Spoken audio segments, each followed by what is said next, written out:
So I really like to make things happen live, like right away, whether or not my guests are here. And I think Eamon today got a taste of that. This is not just on writing. This is the Thunderdome. You're in or you ain't in. Can you hear me, Eamon? Hello, Jim. Hello. Can you hear me? I feel. Can you hear me? I can. You can't hear me. Can you hear me? Excellent. We're halfway there. Halfway to heaven. I can see you. Let's see. Let me see. All you need I'm to in do the is see show. me. That's it.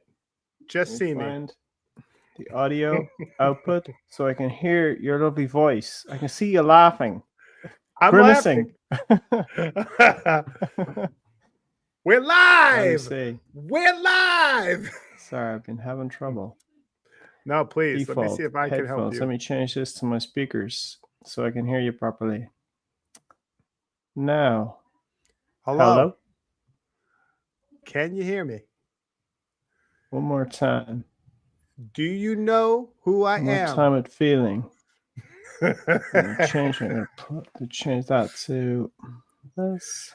So let me ask anyone on the street who's listening, and no one's ever listening. Can you hear me and Eamon like I can, and he just can't hear me? If that's the case, say yes or no. Can you hear me now, Jim? I can. Cannot hear you. Dang. Do I log in and log out? Is there a So, okay, he can hear both let of me us. see, is there a chat feature? Yep.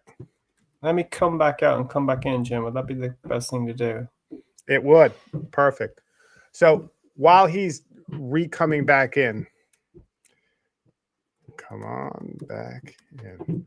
Okay, while he's switching this up and figuring out his audio, too. Yeah, it's probably a good moment to say it's been a while since I've done it on writing. Jump back out and jump back in. That's what I'll do. I'm going to jump back out and jump back in. Do it, Eamon. Very quickly. So it's been a while since we've been on writing session. Marin Deepwell has been running one, ran the one with Alan Levine and Bonnie Stewart. And we have some great news about Bonnie Stewart coming here soon.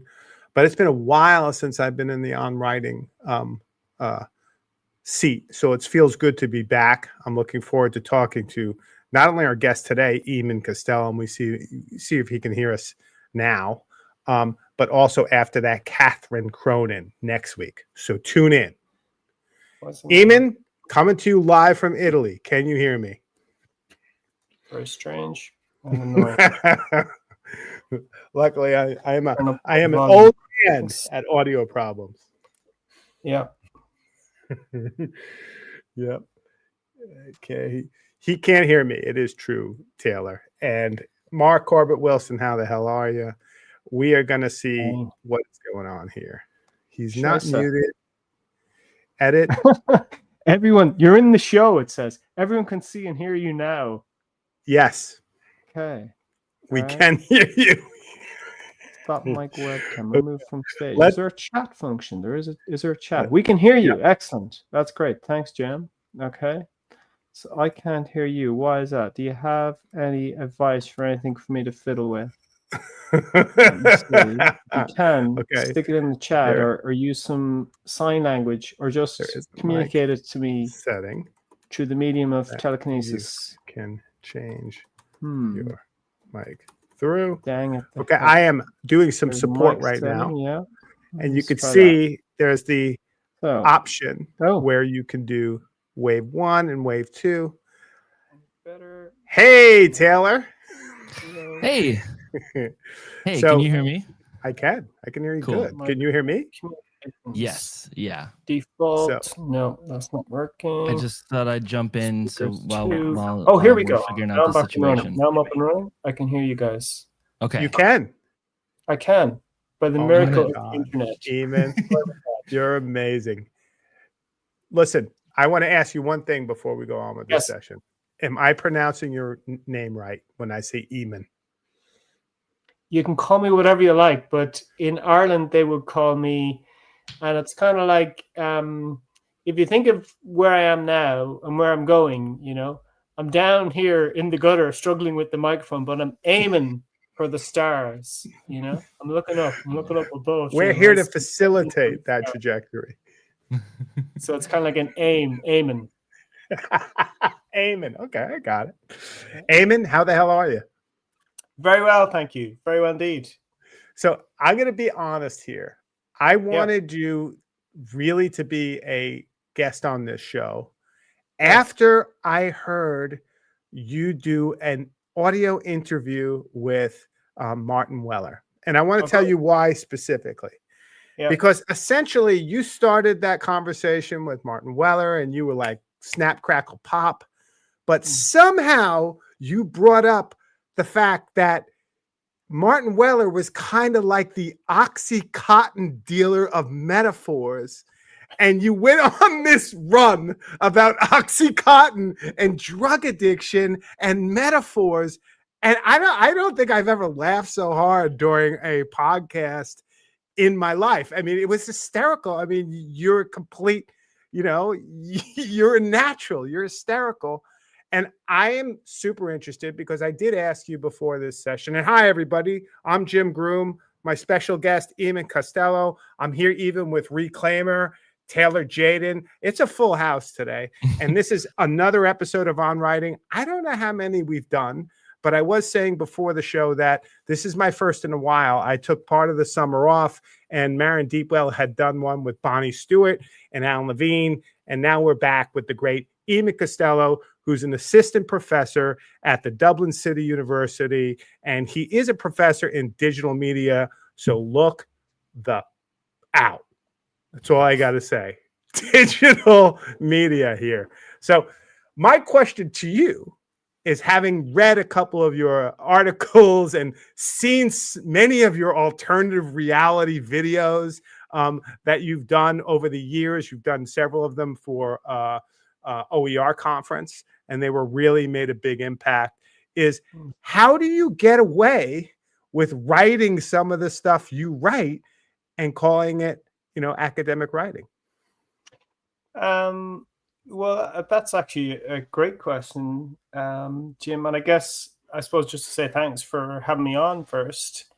I'm glad to be on. And how do I do that, or what motivates me, or how do I think it's important that we talk about, where we're at as well right now, because I'm delighted to be on to talk about Trump, to talk about Hitler, to talk about Elon Musk, the kind of influence they've had on me and my thinking and how I bring them into the classroom, and the on writing.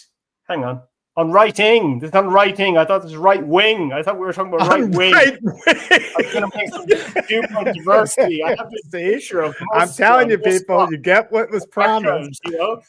Right? Yes, so this is good. On right wing, and America's the perfect course to serve up right now. So I'm delighted to talk about writing. And don't you dare tell me I can't talk about anything. How do you talk about something? We talked very clearly before your mic went dead about what you could and could not talk about on this show. And you've already broken all the rules. So you know what? Hold the phone. Taylor, kick this guy off. We're going back to the alternative guest. See, that's awesome. That's a great start. But seriously, I'm going to set a little table, and then you're going to explain to me.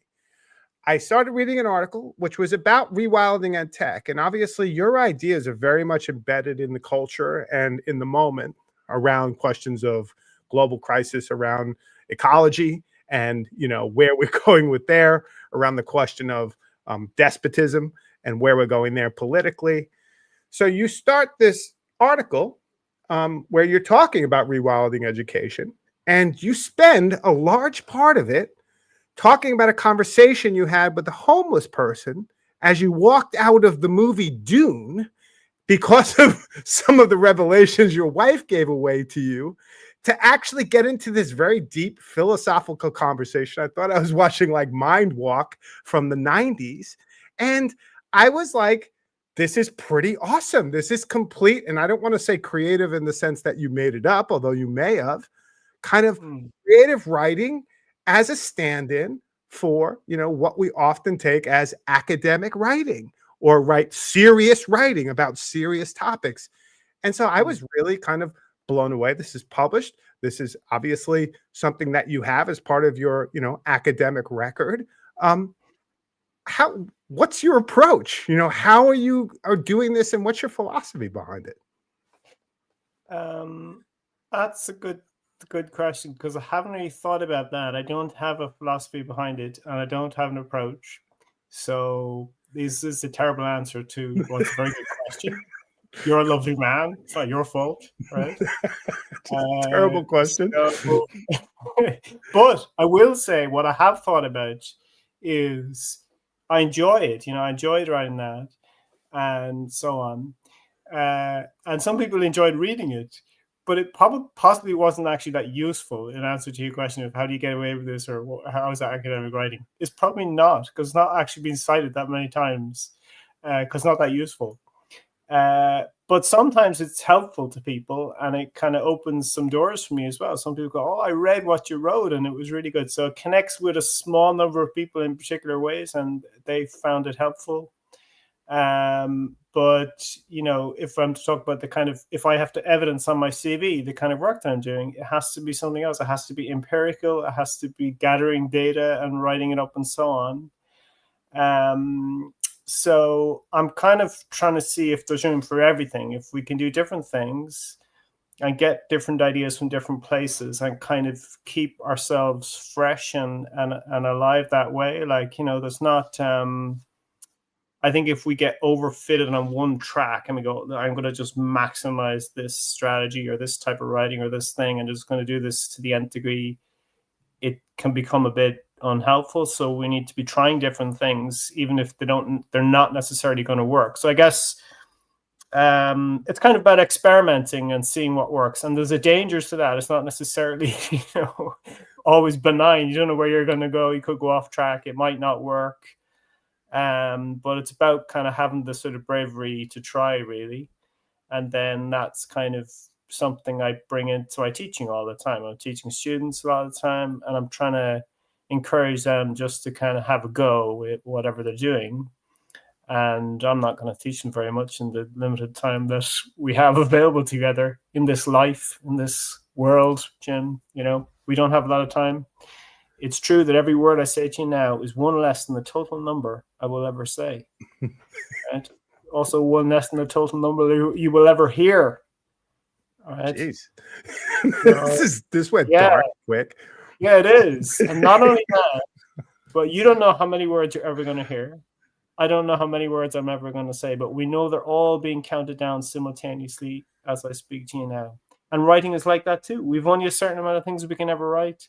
We've only a certain amount of things we can ever do. And it's so precious. It's such a beautiful opportunity. So anytime I get to write anything, to finish writing anything, anytime anyone publishes it, is just a miracle. So I'm hugely grateful for all of that. Well, I'd just like to point out that you started that by saying you don't have a philosophy on it, and ended it saying that exactly. It seems to me like the writing part is the important part to you, that you are stating, that you're putting that out there, something out there. It's like, if you're writing, it's an incredibly vulnerable thing. Like when a student gives you an essay or something, it's really like they're putting their heart out there. You're being judged, you're being like, and if you can't write well, is that your fault? If you didn't get taught well or whatever else might be. And so it's a huge thing. So we have to be very brave to write anything, to put ourselves out there, doing anything in life. And any form of expression that you engage in is you're putting something out into the world, and you're saying, right, here's something. And you put it out there, and you don't know whether it's going to be accepted or not. You don't know how it's going to land with people. You're just gifting it, and it's going out, and it's out there, and it's changing, and someone's finding it, grabbing hold of it, or whatever it might be. Well, one of the pieces too for me that, when I read that piece, I was really touched by is, the the creative piece, and let me back up for a second. I used to work with a great woman. Her name was Claudia Emerson. She was a poet. She won the Pulitzer Prize in America. She was at Mary Washington. Really cool person. She would come and like, I lived on the same block on her, and she would run, and then she would run and stop in front of my house, and she'd still kind of be like step running in place and be talking to me about this poem she's going to write called Hogzilla, which is about this gigantic hog in Arkansas, and would get into all these details. And she was like, she's just amazing person. I remember having a conversation with her, and she was like, one of the problems I really have, given she worked in an English literature department, but was creative writing, is she's like, there's not enough room in our department or in most departments of the higher ed for creative criticism, for a space where we creatively insert ourselves into that critical space and do it not in the expected, normalized, maybe not so brave and vulnerable prose that often many of us learn in graduate school, but a creative approach to thinking through problems like, let's say, rewilding education that I saw you do in that article, in that essay. And it made me say, like, you're kind of evidence of one of the things that this poet, who I was friends with, and sadly she died about a decade ago, kind of doing, like exemplifying, if you will. Well, that's lovely. She sounds like a great person. So, and she had a good friend in you. So it's yeah. Would you consider what you do creative criticism? Is that defined well enough for you to even go there? Are you going to shoot down that question too? I guess there's criticism, there's critique, there's criticality, and there's creativity. We've all the C's going on there anyway. But I'm scrambling to come up with an answer because I've never heard this question before. I've rigorously prepared for all the questions that you shared with me in advance, so I have all that ready to answer. But I guess critically creative. It's like what I think of creativity is as because everybody's critical, everybody's judgmental. That's the default mode, right? Your default mode is you wake up, you see all the threats in your environment. So the environment is full of threats, and that keeps us alive, right? You see a snake on the ground, you see a twig on the ground, you think it's a snake. You're primed for that. You're not seeing all the beauty of the world, all the good things, the amazing things that are being done for you, that's happened for you, all the privilege that you have. You just can't recognize that. And you're trapped in this negativity all the time. And that's the criticism part.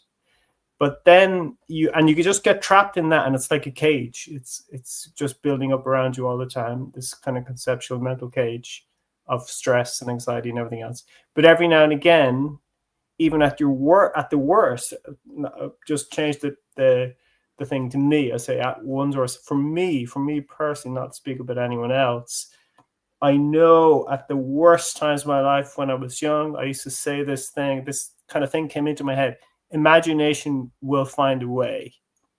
So I kind of believe that imagination always finds a way out of whatever it is you're in. It's like this kind of force, and that's very non-secular, non-religious, but we have this incredible ability to reframe, to rethink, to see things afresh, to see things with different eyes. It's the difference that makes a difference. You see things differently, and then you act differently, and you just and that's a great source of hope to me, that like no matter how bad things are, how stressed I get, how crap the world is, someday I'm not going to think about the same. You can't think about things the same all the time because you're always thinking new things, right? And the biggest thing then with creativity, the greatest thing you can do in a creative life or in life with your imagination is to reimagine somehow your own story. So, and this is very rare. It's a very hard thing to do. But because you have this narrative about yourself, you're telling yourself all the time, I'm this type of a person, this happened to me, and that guy, he's such an asshole. He got this, I deserved it, and all this, and what about that guy? And that woman, and yeah, well, you think you're great, don't you? And so on and so forth. But you're telling us a lot about yourself right now. Also, like, shame or regrets or different things. But every now and again, you can have this thing where you see something in a different way, and it's very compassionate. You go, oh, that's why that happened. That's why that happened. You see something, and it opens your mind. You go, oh, that's different. And it can blow your thinking wide open, and you can really have a reframe about your own self story. So I think that would be the most kind of powerful form of writing, of meaning making, is when you get a powerful reframe of your own self story about who you think you are, and you see that in a different light. It can just be transformative. It can change your life, basically. So that begs a question from me, and feel free to answer it or not. I've not been great with my questions so far, but I think this is a really good one. Excellent. They're excellent. I think this is going to be great. Eamon, hold on. No pressure. Did you have such a kind of a realization or moment yourself about your own life?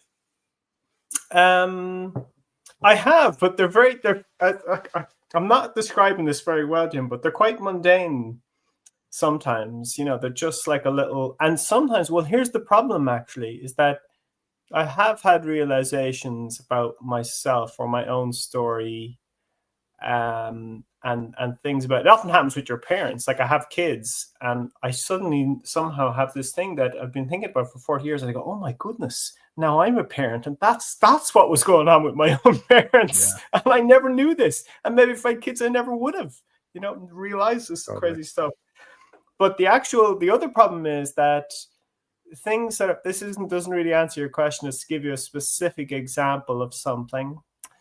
But that would require a bit of writing to actually write that out, and a bit more thinking. And talking is not writing; it's quite different. It's much more on the fly. It's much more guarded, and it's never going to be as good as the writing.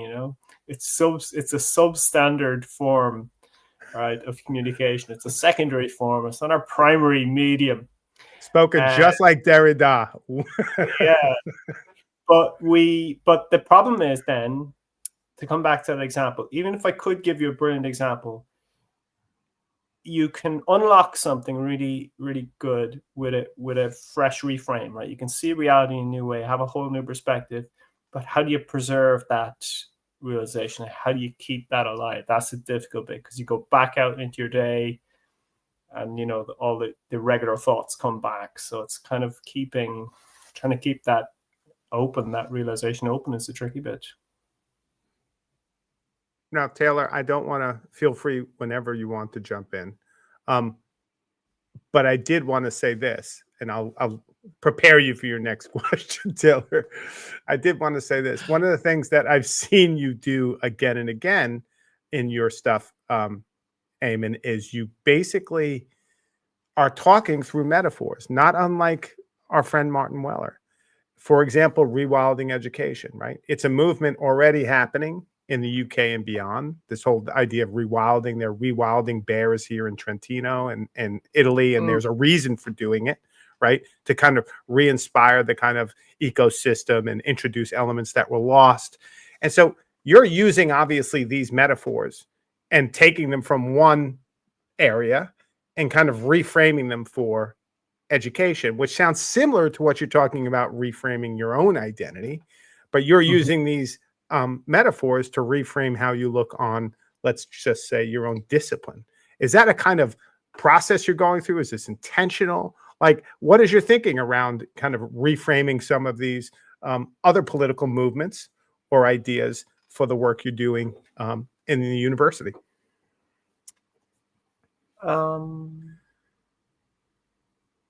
Yeah, it's a great question, Jim. I guess there's, like, we do the metaphors we're using in learning, we get very trapped into them and in society, and we have this idea of learning whatever it is, and we're talking in these metaphors all of the time. You're so right. It's like languages that we have that we're using pattern languages, if you will, pedagogical patterns. And we're using these metaphors, which are shorthands for something. And Martin Weller says they're like mental sandpits that you can play around in, but they're also hiding as much as they reveal. So they're always a relative provisional truth, if you like. They're just pointers to something else. And there's lots of metaphors around this in education.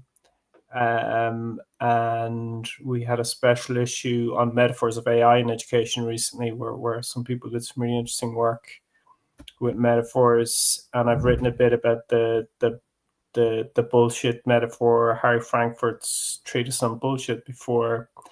And that one's kind of interesting because in terms of AI, which is very big in education and society, everything else, it's a real battleground, you know, and there's people wielding metaphors like swords and axes, and there's people joining the conversation. I just saw a guy, I think I posted something on a social media network that shall not be named, and there was a guy, and he came in and commented, "This sounds like calculators, the story with calculators, the fears about calculators 30 years ago, you know." And he's joining the conversation now, 1,039 days after ChatGPT has been released, right? He doesn't realize everybody should be talking about calculators. All people like me have been talking about calculators, but we've got about 10,000 metaphors. Yeah. And he's just bringing in this little basic one, you know, this little, like, I love the idea that he's like, wait, I got a zinger that no one's thought of yet. And that's what it's like being a teacher. Like, you're always trying to, like, people are joining the conversation at different levels, and they all have different metaphors. So you've got a big kind of shelf of them behind you, like Jim's records there, you know. So you, as soon as he says calculator, you go, right, I know where to meet this guy. I know where he's at. We're going to bring out some useful little metaphors for him. Whereas if someone else comes out and they say, "Oh, I think the stochastic part is so overblown, you know, it's just blah, blah, blah." So you can auto tuning education, right? There's another one, right? That was the Dave Cormier metaphor, but the metaphors do reinvent and provide a way in. Taylor, sorry. So no, I should say, first of all, I joined this because of the mic problems, and I stayed because this is fascinating. So because he's great. So also, if I need to leave at any point, just kick me out. It's cool. But one thing you just said, Eamon, around a metaphor that you just used was these conversations as a battleground, and that really kind of, or that their metaphors themselves are weaponized on this battleground, and that really kind of just I was gonna say broke something in my brain, but clarified something is really the actual thing, in that conversations around AI and education, like, I kind of think of this stuff as like an instance. It's like, okay, now we're talking about this, but it is not that, right? This is just the sword that has been picked up by folks with a particular philosophy. They had an earlier one. It's dull now, right? Or whatever. But like, it is kind of the same thing. It's an expression of, you know, the role of like efficiency in education and technology as applied to it. And that part is obvious. I understood that, but like it, I don't know. I guess I think I need to be thinking about these things and these conversations we have in a longer scale, and less isolated. I mean, to give 1 cent of credit to calculator guy, sure, like that's one way to think of it, but I'm talking longer than that. Like, I sometimes isolate these things too much to, is this technology, what is a positive and or negative way to apply this technology to education and learning? But it's greater than that. And it's that like, I fundamentally don't really believe, I'm not going to say that teaching shouldn't be efficient, but I don't know about the value of applying efficiency to the process, if that makes sense. I would at any step I would take human and time and effort in that process as more valuable. And I don't know that and obviously not everyone agrees with that. Like, that's the whole thing, right? But I maybe need to broaden my understanding of what people are actually talking about, I guess. Yeah, it's a great a lot of what you say really resonates, Taylor. I have to say, I have a sore neck from nodding along in agreement to you. I was kind of rocking out on what you were saying. I feel like, a bit of a mosh pit going on here. But I think what I took from what you're saying as well was that people are joining at different, like, people are picking up a weapon in a battle. People kind of different views. It's sense making. We're all trying to make sense of it together all the time. People are joining the battle at different points. So there's people coming along going, "Oh, I'm here with my sword." The other guy's like, "Dude, we're in the tanks. We're in the tanks. Put the sword away." And there's people using different metaphors and people talking about the efficiency. And I like what you say as well, where you said that you believe in efficiency of things, but not necessarily making things more efficient, or some words to that effect. I'm paraphrasing what you said, trying to make sense of it with you. And I think that efficiency is never what we think it is. As soon as you start making, doubling down on some metric, it just goes, you get into the snake, perverse incentives, and the great one about the snakes. The one of the snakes in India where they were trying to get rid of the snakes. So they were trying to come up with an efficient system. So they said, we're going to have a bounty because the snakes were really killing a lot of people. So the British during colonial times, and they said, right, you bring in the snake, we're going to give you 5 rupees per snake. And it really worked really well. They're rounding up loads of dead snakes. But what was happening was the dudes that were bringing in the snakes, they got this great idea. They built these snake farms and they were breeding the snakes, right? So they could bring them in for the bounty. And then the snakes got like smart as well. Everybody was leveling up and they escaped from the farm. They're just flooding the countryside. And this whole idea of like, let's make this really efficient, get rid of the snakes. And next thing you have this abundance of snakes. And this is kind of what humans do. We're great at optimizing things, and we think this is a great idea. We'll just make this, so we always have these unintended side effects and this danger of trying to optimize things too much a lot of the time, as opposed to maybe live with things sometimes a bit as well, or not. I don't know what how to end this piece, but it's teaching is. I'm probably, this is probably applicable to many professions, but teaching to me is the quintessential thing that people think they understand, even though they haven't done it. If I was in X, I would just do Y. It's like, yeah, great. Everyone's an expert on teaching, right? Because they've been at school. Yeah. I was in school once. I learned things. Yeah.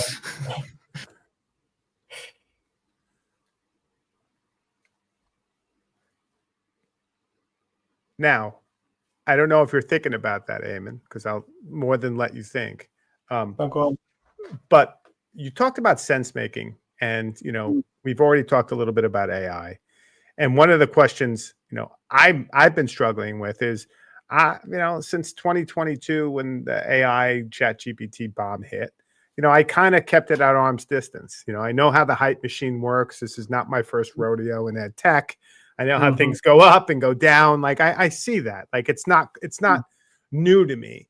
And so I kind of knew there was going to be a ton of hype, and I kind of kept it at arm's distance. But I also, part of me knew like there were things in there that I was going to have to struggle with and understand and make sense of, right?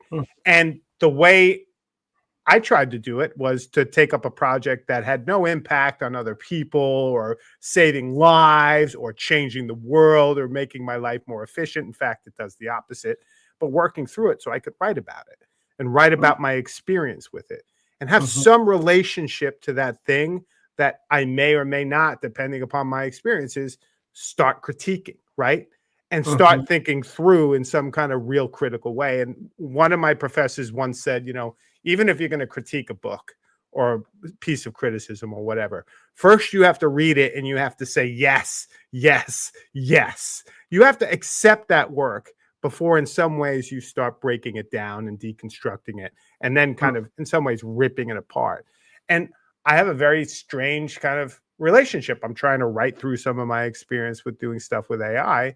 I don't know exactly, how that doesn't matter. What does matter though is writing is my means of trying to make sense of it, is my means of coming to it and interacting with it and thinking through like what is happening to me, right, as a result of this experience and kind of, interacting with that.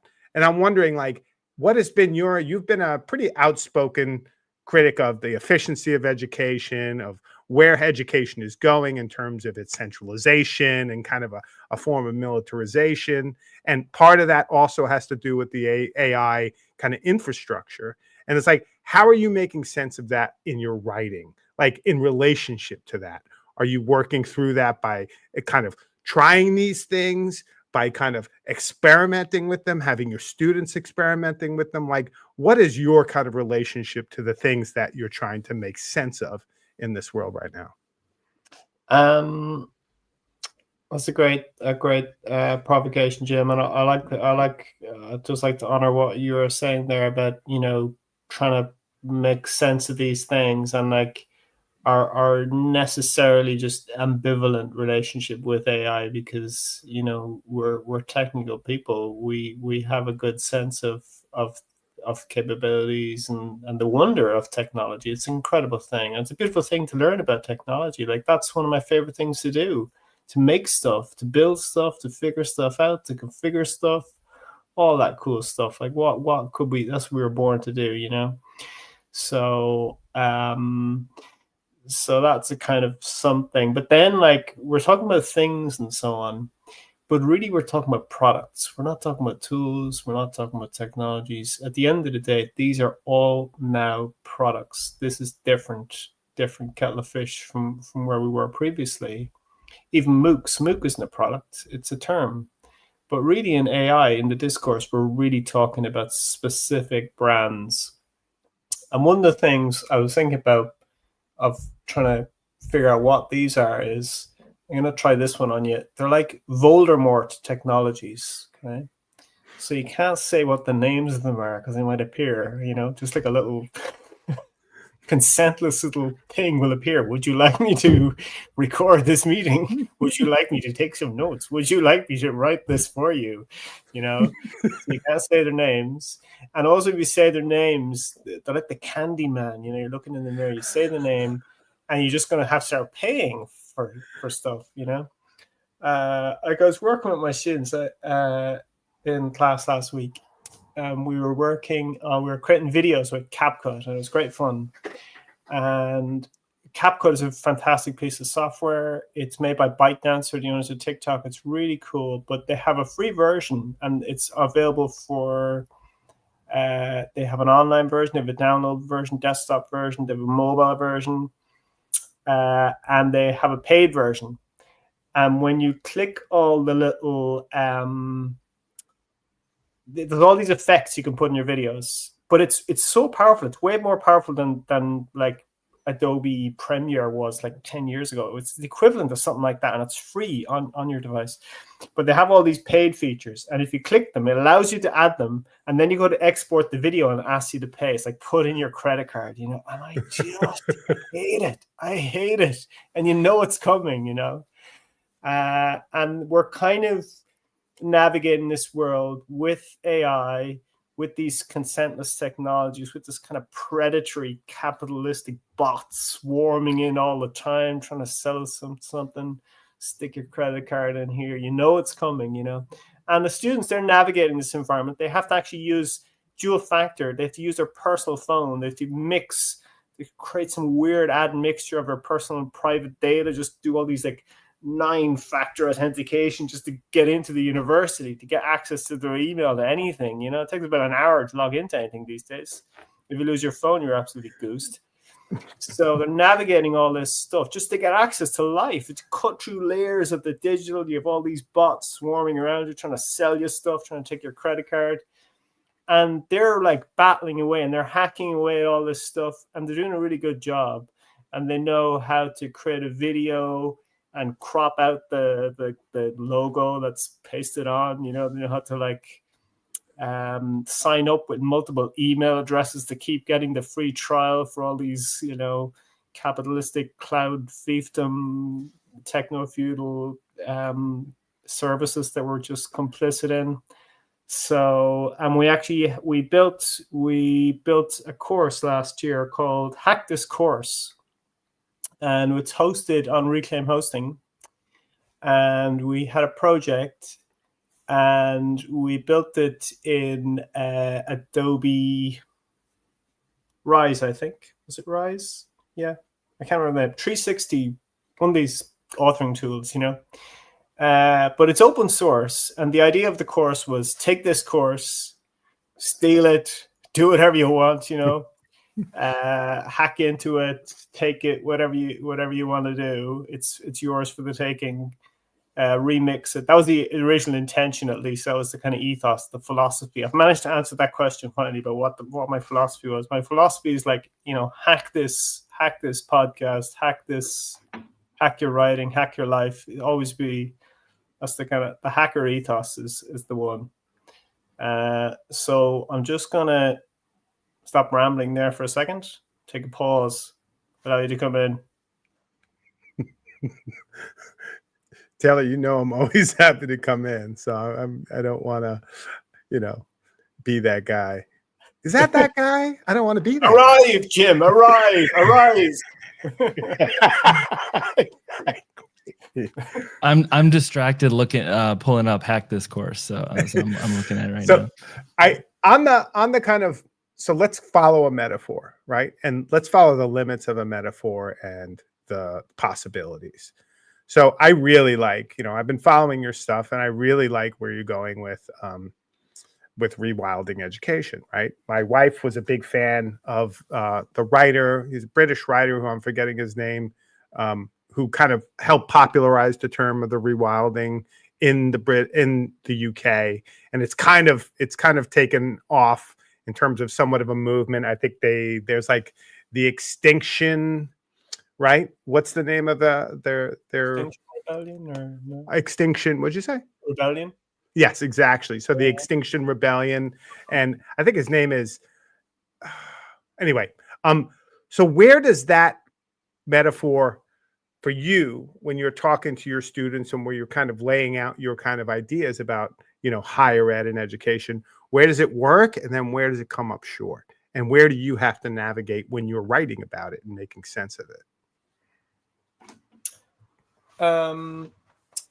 Well, last week, I took my students for a walk out of class. So we go for a walk, come and listen to a podcast. And I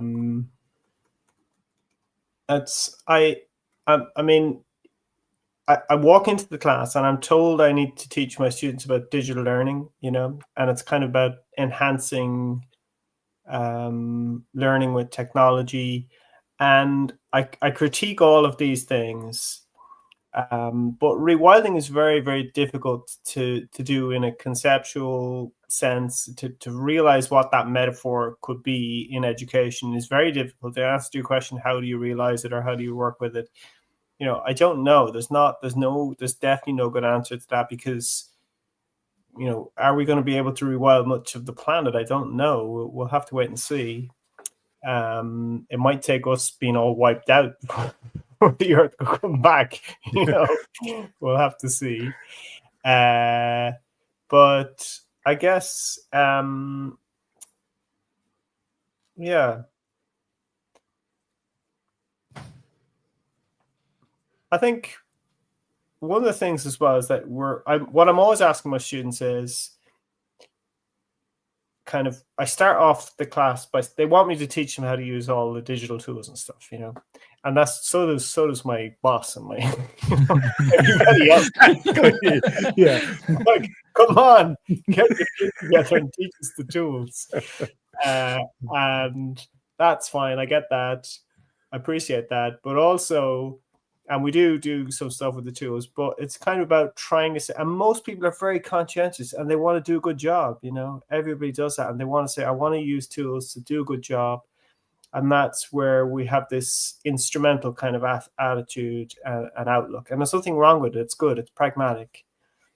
And most people are probably like that. And some people are a bit more skeptical and they're worried about that the technology could be using us as opposed to it using it, and that's the kind of thing I try and tease out in conversations. And they don't have to be heavy conversations either. They can be very simple, like, you know, well, maybe not so simple in the US, but you know, do guns don't kill people? People with guns kill people, which is a nice way of getting into this metaphor about whether all technologies are neutral or not, because it's quite a polarizing issue. And I'm sure there's lots of friendly uses for guns. You could grow flowers in them, or, you know. They could keep the door closed. They're great door stops. There's a lot. Yeah, tons of possibilities. Races. You could start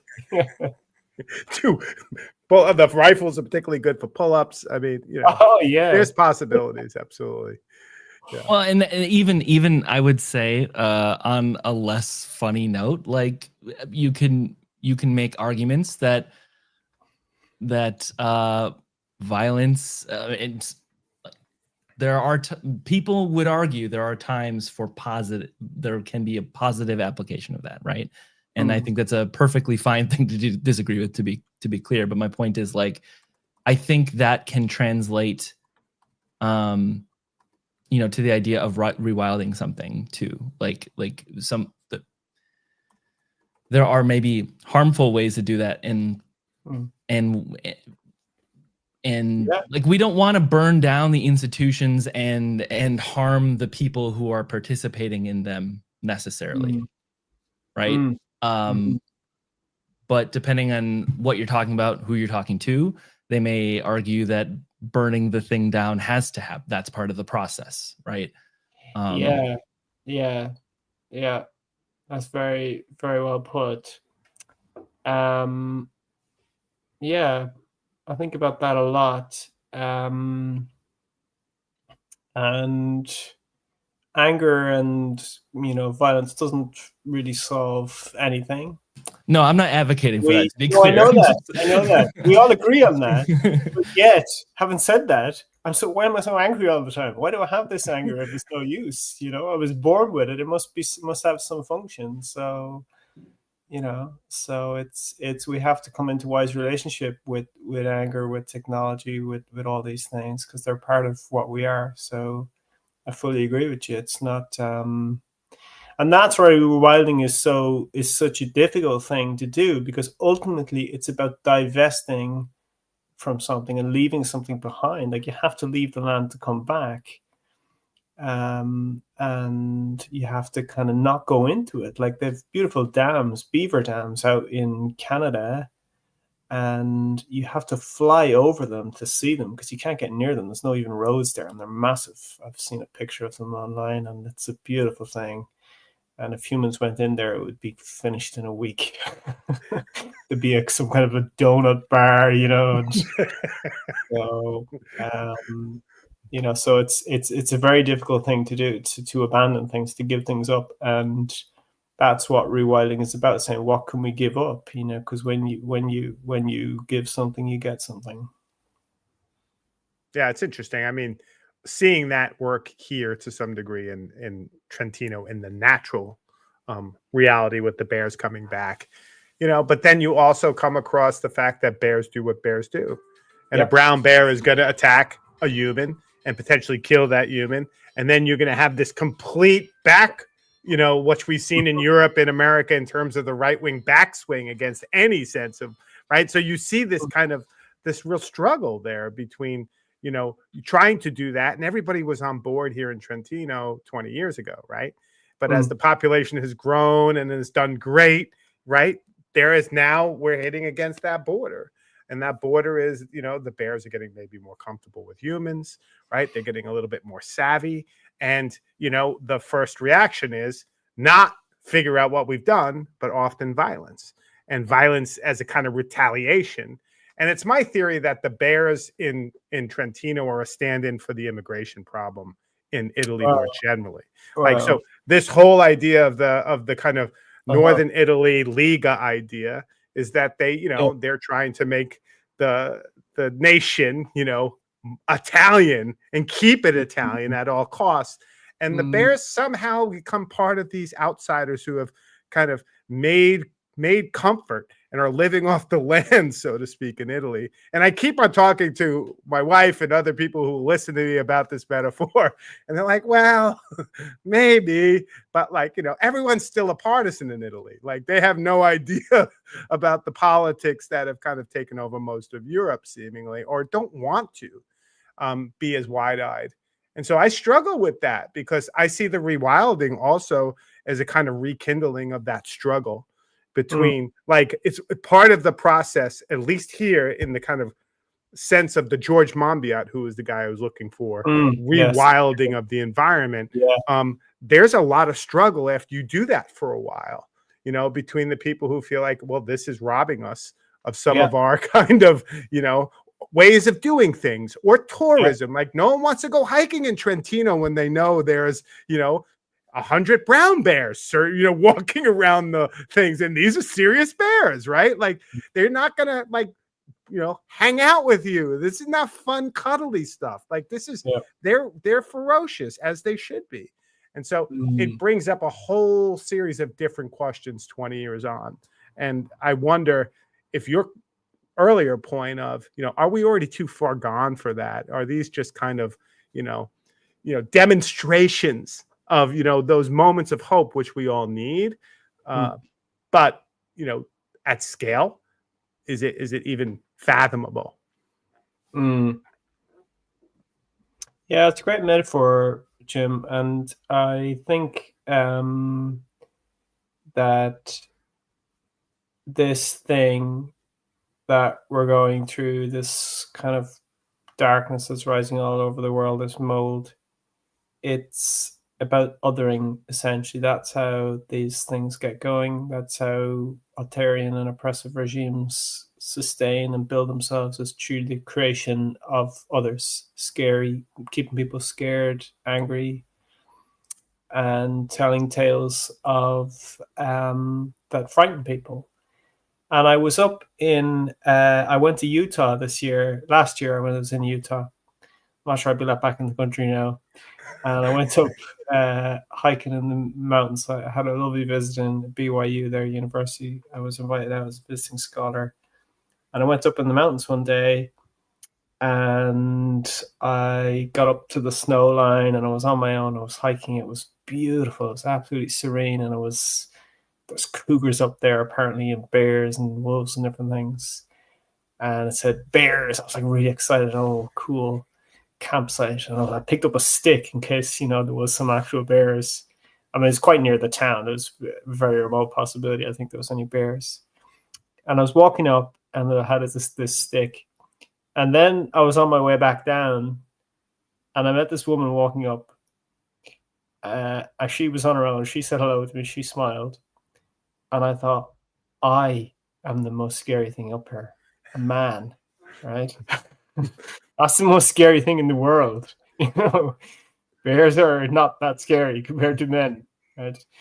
Compared to human beings. And I thought, wow, she's pretty brave. I threw the stick away, and then I got a lot of courage. I thought, well, if she can, a woman can walk up the mountain on her own with bears and men and wolves up here, I don't need this stick anymore. So I felt a lot of hope. I took a lot of courage from her great recklessness, and that sustained me to get to the bottom of the mountain.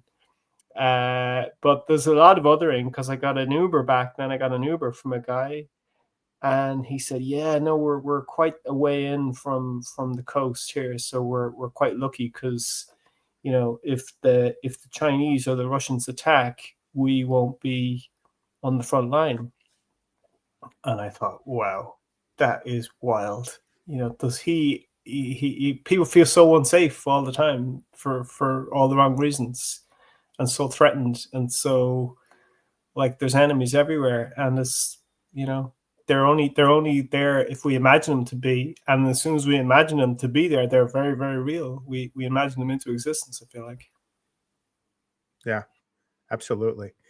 Now we have about, say, 5 minutes, and one of the things that Marin was, when we were talking about bringing you on, Eamon, one of the things that she is struck by, and so I went and watched them, is so you obviously you experiment with your writing, you're great at bringing in metaphors, and kind of exploring those and rethinking the field of educational technology and its relationship to the military industrial complex, if you will.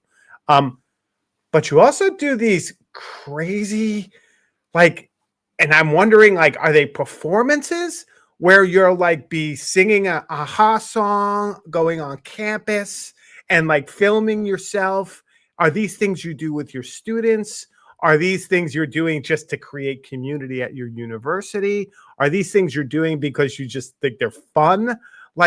What is some of the logic behind some of these kind of other projects you do that seem to be pickup projects that you're just out and you seem to be fully enjoying yourself? I don't know if you're acting or not, and you're kind of people would say unhinged, if you will.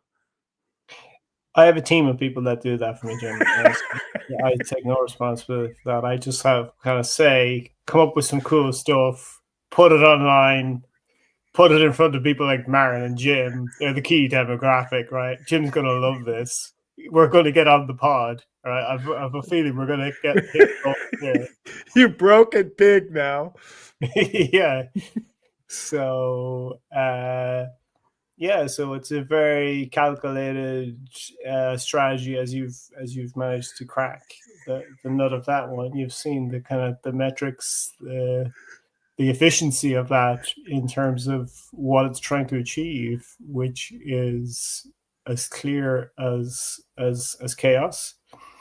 So I'm glad that we're all on the same page, that that's kind of hitting the intended demographic, and it's really proved a real money winner for me, I have to say, because I'm literally in the ones of cents with how much use it is. We should talk about the finances it offline for sure, because I want to know where those go. But there is, more seriously, a great sense of joyfulness, and I'm is that part of a project that you're doing here too? Are you trying to I don't know, maybe I'm putting intentions and ideas as you're joking into your logic, and maybe there isn't where chaos lives, but there seems to be a reclaiming of a certain amount of joyfulness, and I don't know, a will to be, a will to let yourself be kind of vulnerable, and using this stuff to make people laugh, and a different kind of connection.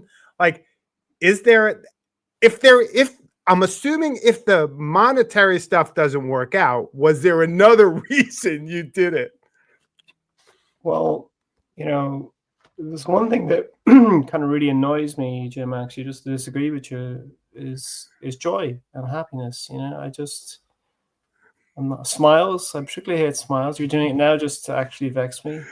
I suppose my main nemesis is humor, so in all its forms, and those are just things that I've struggled to live with, because they're everywhere. I sometimes break out into moments of small fun myself, unscripted, and when that happens, it's very annoying. You have a lovely smile on you there now, which is actually really, really annoying me. You're putting it on now. Right?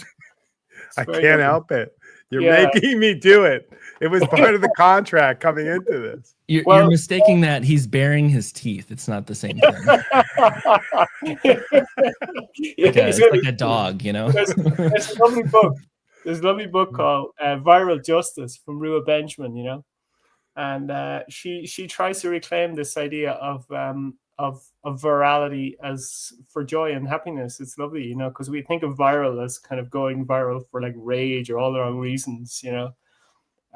But there's nice things we can do that are kind of spreading positivity as well, because it's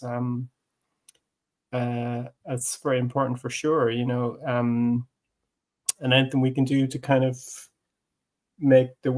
keep the world more diverse and kind of interesting. And I'm a big believer in diversity, equity, inclusion.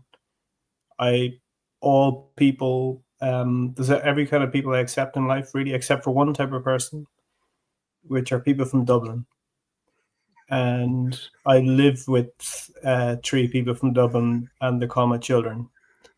And I fight them every day, so I have to kind of let off steam sometimes, you know. And I don't know if you know, Jim, because I don't know, have you been to Dublin? I have been to Dublin once. Yes, I love it. What? Beautiful city. Well, it's not, and it's getting worse. And you know why it's getting worse? The problem is actually exponential now. Did you know that? It keeps doubling and doubling.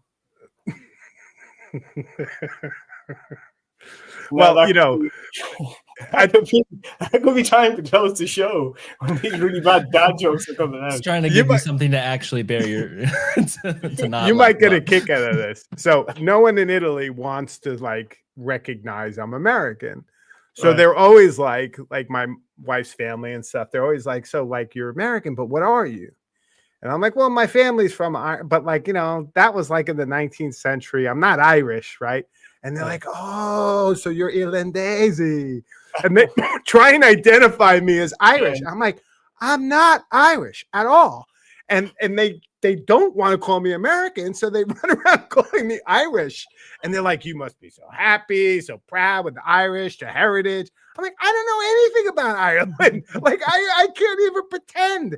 My family maybe was back there, but it's a funny kind of, and, you know, there's a certain amount of, obviously, especially post Brexit, you know, this idea of a European identity, right? And that kind of trying to emerge in response to a lot of what's happening. And that's a strange thing, something I can't speak of. But obviously, the stock for Ireland has gone up. And I've been piggybacking on that, even though I'm not Irish. I've been basically like, they're like, you're Irish. This is great. I'm like, yeah, exactly. You've got a kind of faux tartan kind of outfit there as well. It's very, yeah. I brought you on so I could study the accent. And I'm going to be playing that a little bit with my family. I'm going to say 30. There's 30 of them. Well, I've been doing the same. I've been actually feeding your voice here into an Irish language model as we've been speaking. And I've now got an authentic Jim Groom. I've called it AI Jim. You pronounce it AI Jim. It's kind of like a Japanese word, you know. So I'm going to actually ask AI Jim a couple of AI Jim. Would you like to say anything at this juncture? Would you like what would Jim say in this? We only have 30 seconds left.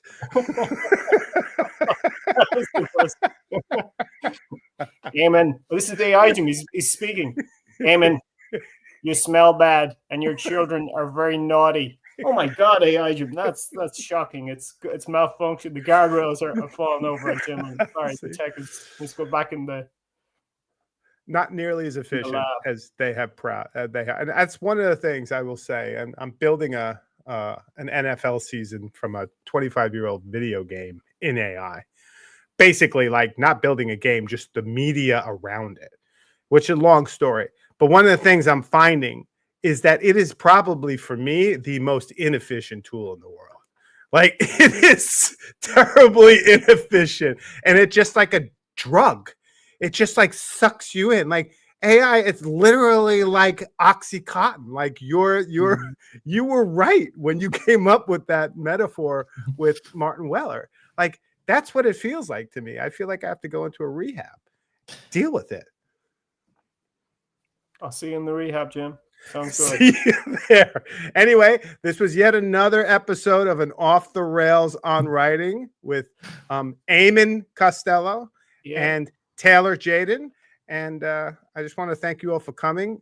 Eamon, I want to thank you for joining us and being really patient with our questions. That's very nice of you. You're a nice guy.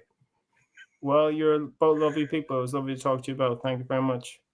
Thank you.